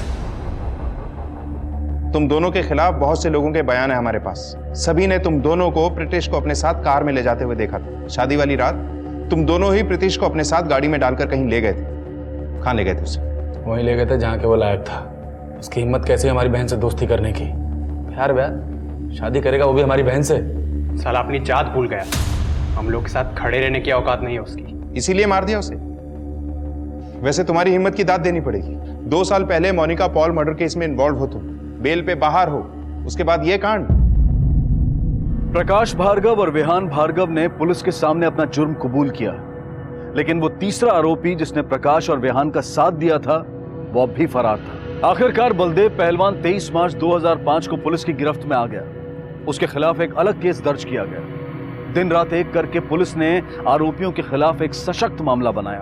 तमाम गवाहों के बयान, डीएनए टेस्ट और यहां तक कि आरोपियों के इकबालिया बयान भी जुटाए गए। लेकिन इतना सब कुछ होने के बावजूद पूनम कोठारी को अपने बेटे के लिए इंसाफ नहीं मिल पाया। नहीं मैम, मैंने कुछ नहीं देखा।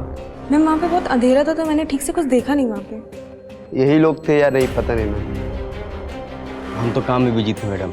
तुम्हारा काम तो गेट पर नजर रखना, फिर किस काम में बिजी थे तुम? शादी थी ना तो और दूसरे काम में बिजी हुए थे। जी सर, यही थे। इन्हें देखा था मैंने उस लड़के के साथ। अच्छा, तो ये बताओ, क्या तुमने आरोपियों को प्रतीश को मारते हुए देखा? नहीं सर। इनके हाथ में कोई हथियार वगैरह देखा था? नहीं सर। Exactly my point your honour. Vijay ने प्रकाश और विहान को प्रतीश के साथ सिर्फ देखा। ना तो इस बात से यह साबित होता है कि प्रकाश और विहान जबरदस्ती उसे अपने साथ कहीं ले जा रहे थे, और ना ही यह साबित होता है कि इन दोनों ने प्रतीश का मर्डर किया है। That's all your. साफ जाहिर था कि गवाहों को या तो डरा धमकाकर उन्हें अपना बयान बदलने के लिए मजबूर किया गया है या फिर उन्हें पैसे देकर खरीदा गया है। बहरहाल इस सब का इस केस पर बुरा असर पड़ा और एक मोड़ पर तो ऐसा लगने लगा था कि जैसे इस जंग में झूठ की जीत होगी और सच की हार। खासकर तब जब उसी आरती ने बड़ी निर्ममता से अपने और प्रतीश के बीच के रिश्ते को झुठला दिया, जिस आरती से प्रतीश बेइंतहा प्यार करता था। ये है वो लेटर्स, कार्ड्स वगैरह जो आरती ने प्रीतिश को भेजे थे।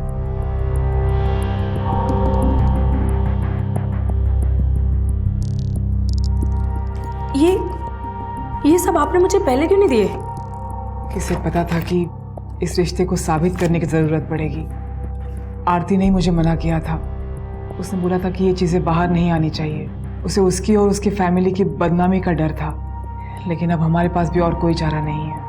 मुझे लगता है ये लेटर, कार्ड्स और वो ईमेल जो आरती ने विपिन को भेजे थे, आरती को झूठा साबित करने के लिए ये सब काफी होने चाहिए। Let's see. आज कोर्ट में होगा आरती भार्गव का प्रोसिक्यूशन द्वारा क्रॉस एग्जामिनेशन। आरती भार्गव ने पुलिस के सामने अपने भाइयों के गुनहगार होने की आशंका जताई, लेकिन वो कोर्ट में जाकर अपने बयान से मुकर गई। अब ये सारा केस आरती भार्गव के क्रॉस एग्जामिनेशन पर निर्भर करता है। सारा देश जानने के लिए बेताब है कि क्या होगा बंद अदालत के दरवाजों के पीछे। तो ये लव लेटर्स तुमने प्रीतिश को नहीं लिखे? नहीं। और ये हैंडराइटिंग भी तुम्हारी नहीं है? मतलब मैं अपने सारे फ्रेंड्स को कार्ड्स भेजती हूँ। हाँ, लेकिन लव लेटर्स तो नहीं भेजती ना? Objection your honour. Objection sustained. जज साहब, ये वो 5 ईमेल हैं जिसमें मिस आरती ने विपिन कोठारी से प्रीतिश के बारे में हालचाल पूछा और उसकी चिंता जताई। नहीं सर, मैंने कोई ईमेल नहीं भेजा है। मैं तो प्रीतिश के भाई का ईमेल एड्रेस तक नहीं जानती हूँ। lookc@yuhan.com ये तुम्हारा ईमेल एड्रेस नहीं है? जी नहीं, ये मेरा ईमेल एड्रेस नहीं है। मिस आरती, आप झूठ बोल रही हैं। आपने जो मेल भेजे हैं उसमें प्रीतिश को चीनू कहा गया है और आपके अलावा इस नाम से उसे कोई नहीं बुलाता था। ऑब्जेक्शन योर ऑनर, ये कोइंसिडेंस भी तो हो सकता है। Too much of a coincidence? Sir, मुझे इसके बारे में कुछ नहीं पता है। मुझे नहीं पता ये सब लोग क्या कह रहे हैं। मैंने कोई ईमेल नहीं भेजा है। शालिनी और पूनम कोठारी सही थे। केस एक बेहद नाजुक मोड़ पर पहुंच चुका था। किस दिशा में, किसके पक्ष में जाएगा, यह कहना मुश्किल था। दबाव सभी पर बढ़ रहा था, चाहे वो पुलिसकर्मी हो या जज, क्योंकि इस केस से मिलते जुलते 2 हाई प्रोफाइल मामले पहले से ही सुर्खियों में थे। अब सबकी नजरें प्रीतिश कोठारी केस पर टिकी हुई थी। इससे पहले कि अंतिम दलील की सुनवाई हो, मीडिया ने एक रहस्यमय टेप का खुलासा किया। ये टेप कहां से आई, किसने दी, ये राज ही रहा, लेकिन इस टेप ने आरोपियों का पर्दाफाश करने में एक अहम भूमिका निभाई। वादे के अनुसार हम आपके सामने लेकर आए हैं एक सनसनीखेज रिकॉर्डिंग जो प्रीतिश कोठारी के सच्चाई को बयान करती है। आई किल प्रीतिश कोठारी, हथौड़ा मारकर हत्या कर दी गई। ये शब्द किसी और के नहीं, खुद आरोपी के हैं। सुनिए। मैंने मारा प्रतीश को, हथौड़े से मार करके उसकी हत्या की। प्रतीश और आरती के बारे में पूरे परिवार को पता चल चुका था। हमारे फैमिली की रेपुटेशन दाव पर थी। जब उस पार्टी में मैंने प्रतीश को देखा, मैंने और विहान ने यह डिसाइड कर लिया था कि ये सबसे अच्छा मौका है सब कुछ ठीक करने का। बाद में मौका मिले न मिले, बारात के बाद मैंने और विहान ने खाना खाया और हमने देखा कि प्रतीश भी अपने दोस्तों के साथ खाना खा रहा है। मैंने विहान से कहा कि उसको बाहर लेकर के आए। थोड़ी देर के बाद विहान प्रतीश को बाहर लेकर के आया और फिर मैंने अपनी गाड़ी में उसको फ्रंट वाली सीट पर बैठाया। पीछे बलदेव पहलवान और विहान बैठे थे। गाड़ी में खुद चला रहा था और गाड़ी ड्राइव करके हम लाल कुआं के पास वाले हाईवे पर पहुंचे। हम यहाँ पे क्यों बात कर रहे हैं? वहाँ अल्ले गुल्ले में कैसे बातचीत होती? यहाँ अच्छे से बातचीत होगी, इसलिए लाया तुझे यहाँ पे। अगर कुछ भी बात है तो हम बात कर सकते हैं, इसमें टेंशन लेने वाली कोई बात नहीं है। अरे हम क्यों टेंशन लेंगे बे? टेंशन तो अब तू लेगा। बहुत मजाक हो गया। मैं मजाक नहीं करता। नहीं मिली थी प्यार मोहब्बत करने को और फिर वही कार लेकर के हम दिल्ली चले गए। ये रिकॉर्डिंग साफ तौर पर साबित करती है कि प्रीतिश कोठारी का मर्डर किसी और ने नहीं बल्कि प्रकाश भार्गव और विहान भार्गव ने ही किया है। और ये सब साबित होने के बावजूद अगर उन्हें सजा नहीं दी गई तो ये घोर अन्याय होगा। देश की जनता एकजुट होकर न्याय मांग रही है और इस सैलाब को कोई नहीं रोक सकता।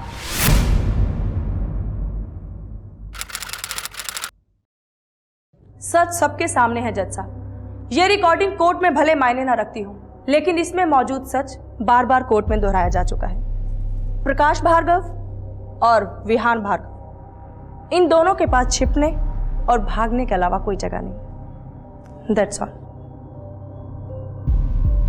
This court has heard the arguments of defense lawyer and prosecutor. After deliberation and proper scrutiny of the arguments, this court finds Prakash Bhargav and Vihan Bhargav both were present at the said venue and indeed present with Pratish Kothari. ये अदालत मानती है कि prosecution अपनी दलील के जरिए ये बात साबित करने में कामयाब हो गया कि प्रकाश भार्गव और विहान भार्गव के पास प्रतीश कोठारी को मारने का मोटिव था। यह अदालत यह भी मानती है कि डिफेंस अपनी दलीलों से यह बात साबित करने में नाकामयाब रहा कि प्रकाश भार्गव और विहान भार्गव का इस मामले से कोई ताल्लुक नहीं था। यह अदालत प्रकाश भार्गव और विहान भार्गव को आईपीसी की धारा 302/34 के तहत दोषी मानती है और उन्हें आजीवन कारावास की सजा सुनाती है। साथ ही 1 लाख रुपए जुर्माना देने का आदेश देती है और इसके अलावा आईपीसी की धारा 364/34 के तहत 50,000 रुपए और आईपीसी की धारा 201/34 के तहत 10,000 रुपए जुर्माना देने का आदेश देती है।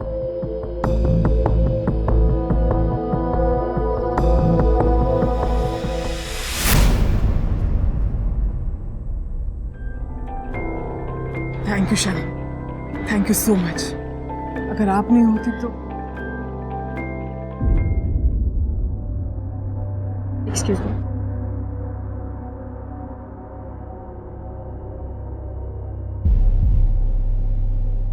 आंटी मुझे माफ कर दीजिए। मैं अगर माफ कर भी दूं तो क्या हो जाएगा आरती?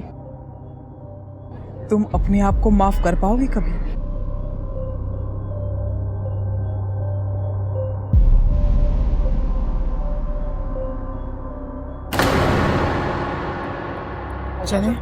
मिसेस कोठारी, आपको इतने टाइम बाद इंसाफ मिला, क्या आप खुश हैं इस जजमेंट से? थैंक यू आप सब लोगों का जिन्होंने हमारा साथ दिया। लेकिन हम इन मर्डरर्स के लिए उम्र कैद नहीं, डेथ पेनल्टी चाहते थे। आखिरकार सच की जीत हुई और झूठ की हार। एक और हाई प्रोफाइल केस जिसमें एक आम इंसान के लिए इंसाफ पाना मुश्किल लग रहा था, पर आखिरकार पूनम कोठारी को न्याय मिला। लेकिन पूनम कोठारी आरोपियों को उम्र कैद की सजा मिलने से संतुष्ट नहीं थी। उनकी सजाए मौत की मांग पर लोगों को हैरानी हुई। लेकिन समझिए उस मां की पीड़ा को जिसने अपने जवान बेटे को खोया हो, इंसाफ पाने के लिए अकेले ही संघर्ष किया हो। बेटे के छिन जाने के बाद उनका जीवन मौत से भी बदतर हो गया था। ऐसे में पूनम कोठारी की यह जिद अनुचित नहीं लगती। प्रीतीश भले ही मेरे सामने ना हो, पर मेरे साथ जरूर है। प्रीतीश के शब्दों ने ही तो मुझे लड़ने का हौसला दिया। अब जिंदगी का मतलब ही है सच के लिए लड़ना, इंसाफ के लिए लड़ना। बस मेरा बेटा जहां भी हो उसे शांति मिले। किसी ने सही कहा है कि अपने हौसले को यह मत बताओ कि तुम्हारी तकलीफें कितनी बड़ी हैं, अपनी तकलीफों को यह बता दो कि तुम्हारा हौसला कितना बड़ा है। अन्य 2 मामलों की तरह प्रीतीश कोठारी का मामला भी इतिहास में दर्ज हुआ।